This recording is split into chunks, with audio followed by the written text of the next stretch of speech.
Well, thank you, everyone, for attending. This is wonderful, and thank you for your paper. Really appreciate it. And in fact, you predicted a little bit about what I'll be looking at today, in the sense that we'll be looking at Paul's letter to the Corinthians a little bit, but a particular scene in the book of Acts. So we're going to get a particular apocalyptic reading here. So great little hint at what's to come. And yeah, thank you so much for organizing this and for the venue. This is wonderful. Although full-fledged artificial intelligence technologies currently remain in research and development phases, there already have been considerable advances in machine learning. Intelligent personal assistants, commonly known as virtual assistants or chatbots, Amazon's Alexa, Apple's Siri, and Microsoft's Cortana are examples. The core technology of chatbots is digital speech recognition, a combination of computer science, linguistics, and electronic engineering, which enables a computerized robot to recognize written text and/or verbal speech and perform functions accordingly. Common usage of chatbots includes performing basic tasks, making phone calls, sending messages, updating or checking online timelines, ordering items, playing songs, adding meetings or reminding to calendars, and so on. More complex usage of chatbots includes simulated conversation, which many people experience as helpful and entertaining, if not genuinely engaging. For example, the New York Times reports, quote, "For celebrities who already use Twitter, Instagram, and Snapchat to lend a personal touch to their interactions with fans, the next frontier of social media is a deliberately impersonal one. Chatbots, a low-level form of artificial intelligence that can be harnessed to send news updates, push promotional content, and even test new material." End quote. Apparently, fan engagement with such bots is substantial enough to spark interest, investment, and research from a variety of individuals and groups. Even if fans are aware that chatbots are computers and the celebrity being represented is not actually speaking to them, these bots are programmed to mirror celebrities, and they demonstrate enough linguistic intuitiveness to keep fans engaged. Basically, fans interact with the bot as if the bot or celebrity individual being imitated is real. Just think, one of you could communicate with Snoop Dogg today, or at least a version of them. This music industry example, coupled with the highly competitive virtual assistant market just mentioned, provide two examples of the various ways in which chatbots are affecting economics. At the same time, there is an increasing amount of discourse about how chatbots are affecting politics, to the extent that they are changing the way political candidates campaign and changing how the public is informed or disinformed by news media. With the changes chatbots have affected in social, political, and economic spheres, the religious sphere has been likewise affected by chatbots in particular and AI in general. For example, of the many ways in which the 500th anniversary of the Protestant Reformation was celebrated, one church marked the occasion by unveiling a robot priest named Bless You Too at an exhibition in Wittenberg, the famous birthplace of the Protestant Reformation. According to the people responsible for the robot priest's design and display, the exhibition was intended to inspire debate about theological conceptions of AI. The Guardian reports, quote, "The robot raises its arms, flashes lights, recites a biblical verse, and says, 'God bless and protect you.' If requested, it will provide a printout of its words. A backup robot is available in case of breakdown." End quote. Exhibitions such as these stand within broader theological debates about AI and its relationship to the Christian worldview, in which questions prominently orbit around whether or not AI is a potential threat or ally to Christianity, and whether or not Christians ought to welcome or resist AI. With this in view, it can be argued that chatbots and how they relate to AI are crystallizing significant questions about worldview, and in some cases, reframing worldviews. As bots begin to affect social, economic, political, and religious spheres, they begin to alter individual and collective conceptions of who we are as a human species and where we are going. In this way, these novel technologies and possible technologies are reinvigorating and in some cases reframing enduring questions that religion, philosophy, and theology have attempted to answer for many years. To clarify the terminology used throughout this paper, I define the terms chatbot and bot as machine learning technologies, which already exist and are used for tasks such as those just mentioned. Whereas in contrast, I define the terms artificial intelligence and AI as machine sentience or consciousness, which currently do not exist, at least not to my knowledge. In this paper, I want to explore questions about the existence of chatbots in particular and the possibility of AI in general from a Pauline, that is, a Christian theological perspective. But I do so in a way which focuses on a particular scene in the New Testament, Paul in the Athenian Areopagus considering an altar to an unknown god, quoting Greek poets and philosophers and sharing curious theology as he dialogues with Stoic and Epicurean thinkers. With attention given to the socio-historical nuances of this scene and their philosophical and theological implications, I argue that the altar Paul considers becomes the focal point for an important dialogue about apocalyptic ends. Ideas about who we are, where we are going, and who or what is responsible for that who-ness and where-ness. Then, as I explore Paul's dialogue, I will identify revealing connections between the Athenian altar and the Amazonian chatbot, as objects of a similar type to suggest that both are concrete representations of veiled apocalyptic ends. I define apocalyptic and apocalypse here in the literal sense as unveilings of the end. I conclude with Paul's own discussion of apocalyptic ends to develop, as it were, a Pauline reading of questions about bots, artificial intelligence, and the apocalypse. So, from Zeus, let us begin. As already mentioned, I define apocalypse in its literal sense throughout this paper as unveiling of the end. And this is for two reasons. First, to level the academic playing field and help relieve us of any social imaginary baggage that we carry and has shaped the way in which we envision the apocalypse. And because second, this is what Paul does at the Areopagus. Paul finds himself in a particular place at a particular time, and he is moved thoughtfully to explore his setting. Of course, Paul is like any of us. His thinking is shaped by his own worldview, his social imaginary. But in this scene, his thinking begins where he stands and engages with what he experiences. In the city of Athens, a bustling meeting place of culture, commerce, politics, and religion. And as Paul explores the networked city's streets, its markets and its places of worship, and as he engages in conversation with its people, Jews, Epicureans, and Stoics, he experiences what is important to the people who live in this prominent and powerful city. What they believe, what they do, how they see the world, and so on. Then, Paul ends up in front of the Areopagus on pseudo-trial and in a Socratic dialogue of sorts. Some scholars think Paul was on trial here because the Areopagus, literally meaning Rock of Ares, with Ares as the Greek god of war, functioned as a high court in which, among other trials, would try anyone speaking in Athens about foreign divinities. And this is possible because the text describes the coincidence of the Areopagus meeting in the following way. Quote, "Some Epicurean and Stoic philosophers debated with Paul. Some said, 'What does this babbler want to say?'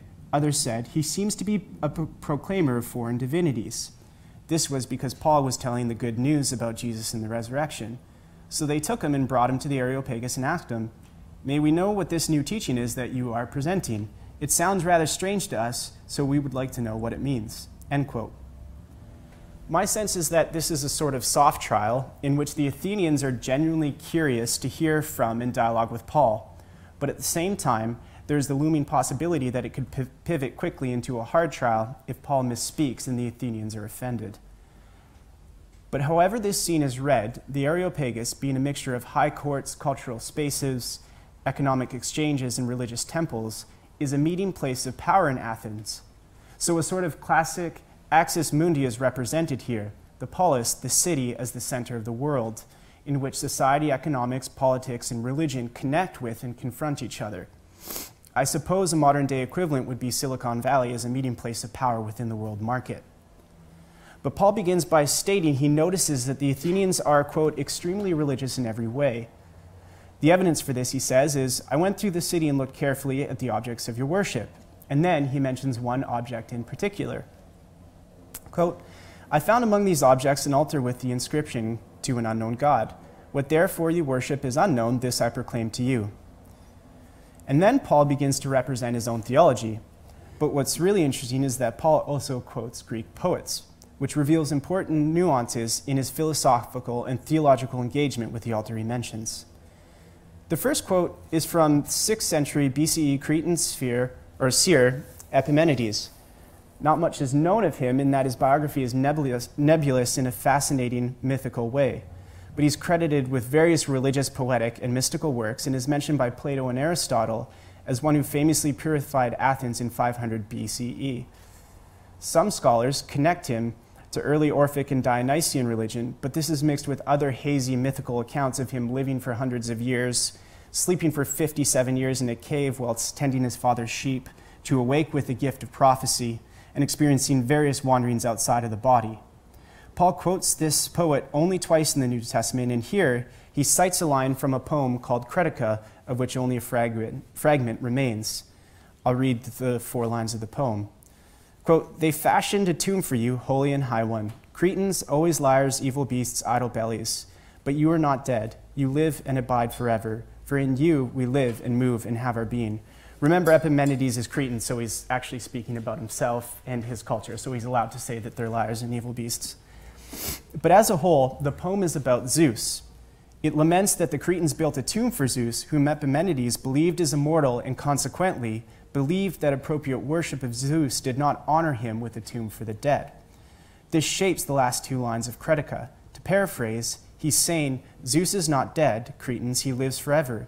Because of that, we, the Cretans, live because Zeus lives and sustains the world and his people. We don't move unless Zeus permits it. Now, Zeus was a dominant figure in the Greek Olympic pantheon, very familiar, the Homeric cloud-gathering god of the sky and thunder. Hence, the well-known image of Zeus grasping a thunderbolt in his raised right hand. So we can say concisely that Paul is acknowledging how Zeus represented an enduring and an energizing source of light for the Greek people and their world. And this causes him to identify an overlap with his own understanding of an everlasting God who created and sustains God's creation and the creatures within it, and as such also does not live in tombs or shrines. Essentially, this is Paul pointing out similarities between his God and the gods of the Greeks, a rebuttal to those who receive him as a babbler and someone talking about a holy foreign God. Then, Paul pushes the dialogue deeper with his next quote. Paul quotes a second poem, Phenomena, by the late 3rd, early 4th century BCE Hellenistic Stoic philosopher Aratus. And this is a work which attempts to poeticize the technical scientific language of Aratus's time. I will put the line in context beginning at the poem's opening. Quote, "From Zeus let us begin, him do we mortals never leave unnamed. Full of Zeus are all the streets and the marketplaces of men, full is the sea and the heavens thereof. Always we have need of Zeus. For we are also his offspring, and he in his kindness unto men giveth favorable signs and waketh the people to work, reminding them of livelihood. He tells what time the soil is best for the labor of the ox and the mattock." The mattock, for those who aren't familiar, is an agricultural tool. Again, Paul is pulling from a poem addressing Zeus, but here he adds further philosophical and theological nuance to the first poem. Paul uses the first quote to set the cosmological scene, as it were, in that Epimenides writes that everything in the world is sustained and energized by the immortal Zeus. And this is complemented by Aratus, who writes in his own poem, "Wherefore him Zeus do men ever worship first and last." But Paul nuances this when he uses Aratus to highlight the connection between the Greeks and their gods, their understandings of the cosmos, and their economy, which is, to paraphrase the lines just read, quote, "Zeus is everywhere. The streets, the network of the city, and the marketplaces, the economy of the city, are full of Zeus's energizing power. So much so, Zeus energizes people whom are his offspring, to wake up for work and gives them signs to when it is time to till the soil and sow the seed. This is the energy that connects and powers everything from the natural world to the network streets to the busy marketplace." In short, Paul connects Greek philosophical polytheism with the Athenian economy as he speaks in the Areopagus, a meeting place of Athens' social, political, economic, and religious circles. And curiously, he concentrates all of this with laser-like precision on the altar to the unknown God. For Paul, the altar is a concrete and conceptual node in the city's network, an entry point into the complex religious, economic, and political network of Athens, all energized by the power of the gods. I think this can be read analogically as a proto-internet. If you exchange the word altars with devices or bots, streets with fiber optic cables, and Zeus with power, and there you have it, an analogy for the internet. Note, however, that while Paul acknowledges similarities between his own theistic God, the polytheistic Greek god Zeus, and the ways in which the ways in which both are worshipped, I have bots on the mind, he does not completely placate philosophically or theologically. Of course, Paul is direct about his theological position. He believes his God is greater than the greatest Greek god Zeus, but he also performs subtle linguistic moves in his mentioning of the altar and the quoting of the poets, and this indicates the sharp thrust of his query. Paul focuses on this one altar among the many in Athens because its inscription to an unknown God signifies its status as a sort of catch-all altar, which is to say, the altar honors any god who has not yet been named or known so as not to offend that god. Otherwise, bad things could happen. Crops might not grow, items might not be sold, the city might be plunged into chaos, people might die, and so on. In the process, Paul simultaneously uses the example of the placeholder altar to make room for the possibility that his God is the unknown God being referenced, and that this God is close, kind, and not a God who requires a placeholder altar in order to be close and kind. And finally, Paul pulls the veil off the altar and asks, to whom is this altar directed and to what end? Religious, economic, political, social, or cultural?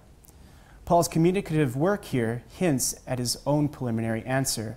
One cannot know the end, i.e. the purpose of the altar, if one does not know to whom the altar is dedicated. The most that can be said, Paul suggests, is that the altar covers a bit of each of these spheres without a precise direction. It exists to appease the unknown god or gods so that crops grow, the city retains its order and power, people live, and so on.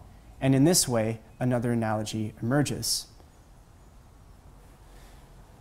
Although analogical connections between the Athenian city and the internet and the Amazonian chatbot and the Athenian altar might initially appear tenuous at best, I want to suggest that as functioning objects designed for the purposes of communication and information exchange, they are remarkably similar.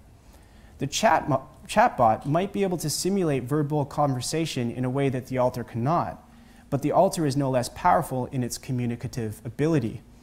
Altars are focal points for worship and sacrifice.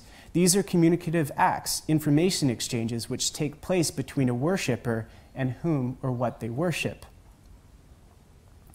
But as the communicative acts which take place at the altar begin with the sphere of religion, they radiate out into all other spheres, social, economic, and political, and radiate back into and through the religious altar.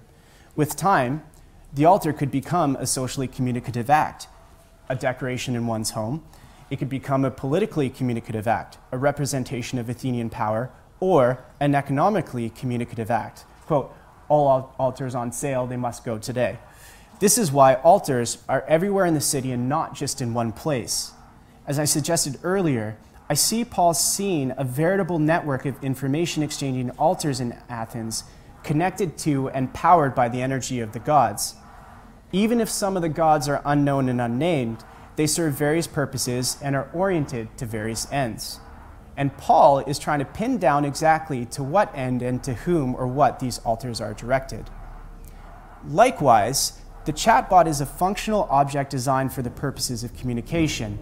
It is also at a focal point for information exchange.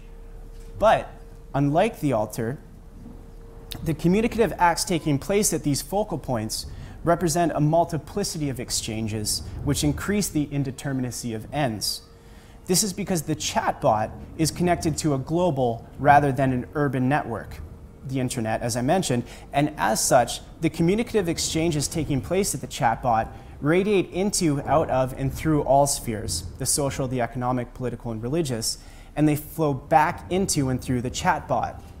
So at any given moment, bots could and do represent socially communicative acts. For example, Siri, schedule a meeting at 9:30 on Tuesday, or politically commutative acts, armies of bots responding to online content and automatically mass posting news or fake news, or the NSA or GCHQ tapping our Amazon Alexa in our home to surveil us. Or religiously commutative acts, robot priests celebrating the Reformation, or actual churches that are being founded to worship AI. Now, the communicative acts and the directed ends of the chatbot seem obvious to us then, but with speculation we see that they are like the altars in Athens. It's difficult to pin down exactly to what end and to whom or what these chatbots are directed, however. Whereas the altar, we could say, is dedicated to the unknown God, we could say that the chatbot is dedicated to the unknown. But what happens when the chatbot, unlike the altar, can actively speak? Will they tell us about to whom or to what they are addressed and to what end? Will they require people like Paul to unveil their end? Will they require designers to program understandings of their end, or will they unveil the end on their own? Or will their or our ends be unveiled as dialogue, perhaps in the form of prayer, takes place between all or some of a combination of designers, users, and or chatbots? And I think these remarkable and complex questions are precisely why so many people in social, political, economic, and religious spheres are asking questions about bots, AI, and the apocalypse, namely, who is responsible for unveiling the end, the telos to which the chatbot and similar technologies are dedicated? Is it the designer, the user, the intellectual, the chatbot, or a combination of all or some? Now, the Athenian altar required the designers and the users and the intellectuals, people, to attempt an unveiling of the end, but we could reach a point in which the machine learning technologies, not to mention sentient machines if they are invented, can attempt their own unveiling of the end. And this is where fear and hope enter the apocalyptic imagination. Unknown ends can be met with hope or terror depending on where you stand and how you view a world in which full-fledged AI is a possibility. Now we can consider possible apocalyptic ends from the standpoint of each of the social spheres we, through Paul, have connected to the Athenian altar and the Amazonian chatbot. Now, I have some thoughts on that, but I'll leave that aside just for time's sake so we can have more time for question and answer. And I can share my thoughts on some possible apocalyptic ends, but I'll conclude with Paul's reading of the end, and then we can talk a bit further about what those might be. Now, Paul's unveiling of the end in this scene is revealing insofar as there are pluriform responses to his own philosophical and theological positioning in Athens and the Areopagus. Some receive Paul as a babbling fool, some receive him as a religious threat, and some receive him as a curious intellectual worthy of further conversation. To the extent that some come to believe what Paul believes, and while receptions of Paul today are likewise pluriform, I'll conclude with Paul's version of the end here to compare and contrast with the other possible ends that we can imagine. Although much of the threatening social imaginaries of the apocalypse are in fact inspired or mingled with the sort of typical Christian millenarian visions of the world moving towards destruction in flames and the sort of chosen people escaping the earth before that happens, Paul's vision actually is not of destruction, but renewal after struggle that is revealed in the form of a person and a city coming down, representing heaven coming to earth. Paul believes that the unveiling of the end belongs to a person, a strange Galilean speaking to anyone who would listen about a coming kingdom, and strangely, someone whom Paul believes, as we saw earlier, died and came back to life. And this is why Paul says, quote, "We ought not to think that the deity is like gold or silver or stone, an image formed by the art and imagination of mortals, but as a person." Paul's deity transcends the energized network of altars, and by extension, we could say chatbots. Quote, "Though indeed," Paul says, "he is not far from each of us." So Paul names and knows, communicates to and with this deity through and in a person named Jesus. And while Jesus himself openly states that he does not know the time and the hour of the end, he does say, "Stay awake and watch. Otherwise, the end will come without us knowing it." This curious saying is much a warning as a comfort. The end is coming, but we do not know when or how. but as represented in John's apocalyptic vision in the book of Revelation, heaven comes down to earth in the form of a city. Heaven and the end are not places gone to here. They are places that come down to earth. And as such, all of us are implored to stay awake, to watch for what it is that comes precisely, because it just might be the end that is coming. Thank you.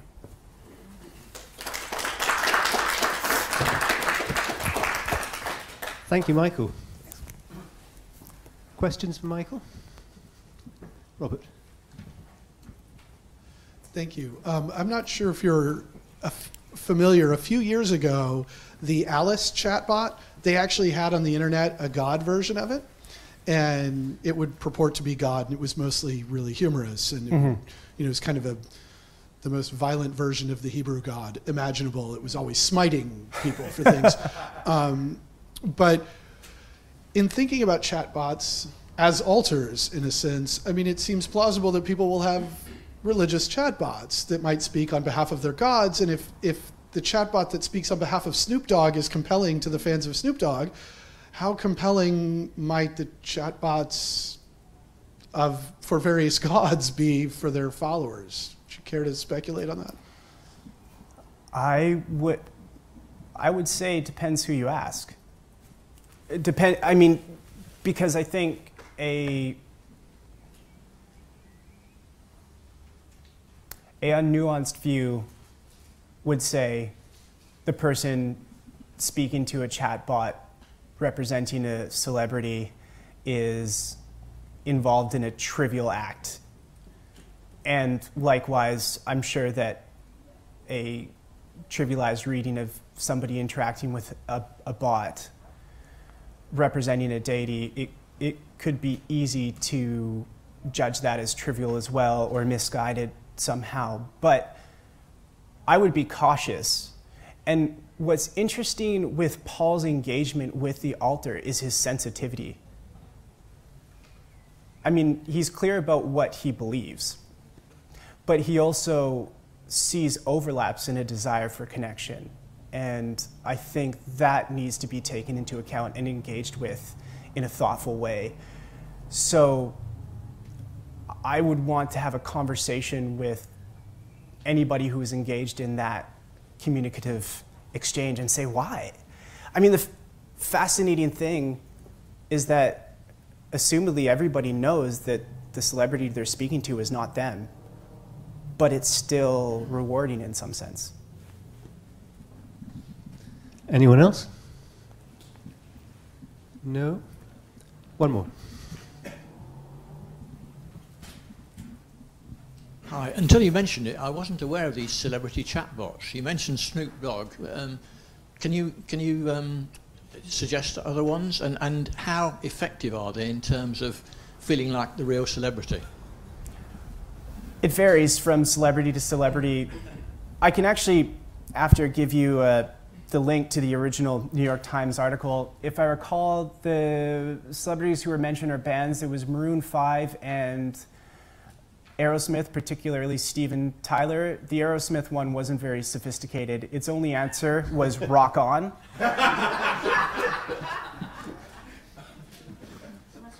Whatever you wrote. But actually, that particular bot was what initially inspired the idea for this paper, namely the ethical implications of that. Now, based on the question you asked, it could be that somebody's actually getting a rewarding discussion out of the singular response of rock on. But what happens if that conversation goes from a trivial conversation to a more serious one, in the sense that I envision somebody saying, I'm lonely, rock on. I'm considering quitting my job, rock on. I'm considering hurting myself, rock on. It starts to, it risks, if you have an apocalyptic or angst-ridden imagination like myself, it can actually spiral into more serious territory, because we speak to bots or other people who are anonymous on the web often in ways that we wouldn't speak this, for whatever reason that is. And that's why people find themselves sharing really intimate details. But what are the ethical implications of a bot that can only say rock on, or say with certain questions, I'm not programmed to answer that, or check out my new material, which is what the bots are basically designed for, which actually tells us a lot about their implicit purpose. You know, economic profit, right? The more, I would say, cynical side of me would say at this point, and actually that factors into the section that I left out, but at this point it seems like the ends of most of these chatbots are economic and political, and those two weave a lot with a sort of injection of religion if you factor into the account that, as you mentioned, the sort of, especially in North America, the mingling of all those three with religion and neoconservatism and libertarianism and capitalism and freedom and all of that other stuff. It's very muddled, but actually, if I were to have a hard Marxist reading, I would just say it's exchange between producer and consumer. But again, being sensitive that there's a more nuanced reading where this means something to people. There's a therapeutic content to it, myself included. I mean, there's a therapeutic content to intuitive algorithms telling me what music I might listen to and what shows I might like to watch. Very interesting. Time for a very quick question. Okay, Ian. Very quick. Not really a question, but you just said therapeutic, which was getting to what I was going to say, which is there have certainly been attempts to use chatbots to deliver talking therapies, CBT. I'm no expert. I don't know how advanced they are, but they seem to work to some extent, and probably can be made to work better. Mm-hmm. And you know that again plays to your what you're saying about that communication. Yeah, absolutely. And how do we, I mean, we in the general sense, but I suppose it's a question for designers. How do we design them to offer therapeutic responses to, of course, there are people in need of therapy that fit into particular categories of diagnoses. You know, if I'm just thinking hypothetically, mental health categories, for example. But even within those diagnoses, there's such nuances. How do you design a machine to respond to those nuances? Again, the questions that come up with ethics, for me, there's many, probably too many to share here, but also too the fact that bots are needed because there's not enough humans around to have person-to-person communication is also a pretty,